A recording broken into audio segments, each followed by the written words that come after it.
supposed to write a detailed description of my favorite food. It's an assignment for my English class. My problem is I can't decide which food is my favorite.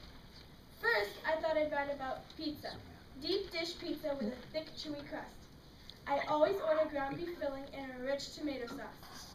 I like extra cheese too, mozzarella and parmesan, and maybe a few chopped onions on top. On the other hand, if I write about deep dish pizza, I won't be able to write about root beer floats. On a hot summer day, I choose a root beer float over deep dish pizza every time, especially if the root beer float is made properly. There is a trick to making real root beer floats. Many people don't know that. They think all you do is put some ice cream in a glass and pour root beer over the top. Not so. First, you put a tablespoon of ice cream, vanilla of course, into the glass and pour an inch of root beer over the top. Mix this together thoroughly so the ice cream is well blended. Then, add 2 full scoops of ice cream and pour more root beer over the top. You'll need a straw, a spoon with a long handle, and some extra root beer for refills. When the temperature is over 80 degrees, nothing tastes better than a perfectly made root beer float. But what about wintertime? Even the most perfect root beer float isn't appealing when there's snow on the ground. That's the time for homemade cinnamon rolls.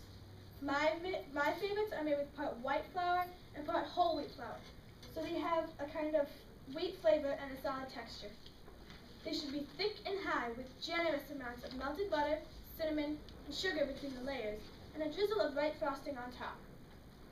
Served with a cold glass of milk, a warm homemade cinnamon roll is a feast fit for royalty. There's only one trouble with writing about homemade cinnamon rolls. If I do that, I won't be able to write about caramel apples. There are few sensations in the world more pleasant than biting through a thick layer of chewy caramel into a crisp, juicy apple. Once when I was craving a caramel apple and didn't have one, I bought a bag of caramel candies and tried alternating bites of apple and candy. It wasn't the same. In order for it to be exactly right, it is necessary to get both the apple and caramel in the same bite. And the apple needs to be on a stick. Caramel apples are the perfect fall treat, but perhaps I shouldn't limit myself to a seasonal food. My assignment is to write about my favorite food, and that should be something I eat all year long.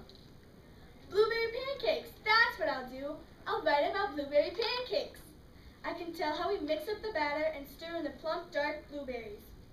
You can tell when the griddle is hot enough by shaking a few drops of water on it. The water dances around in little balls, the griddle is ready to fry the pancakes.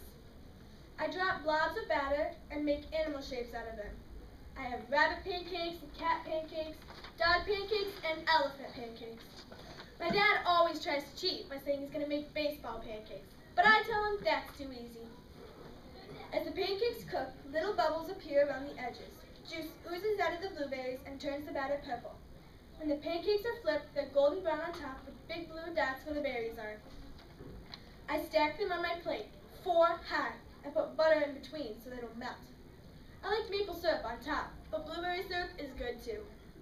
I think I could eat blueberry pancakes every morning of my life and never get tired of them. Still, I hesitate to call blueberry pancakes my favorite food.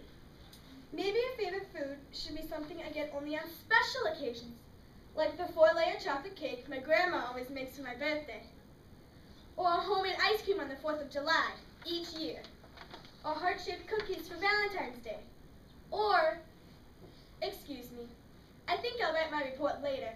Right now, I need to get something to eat.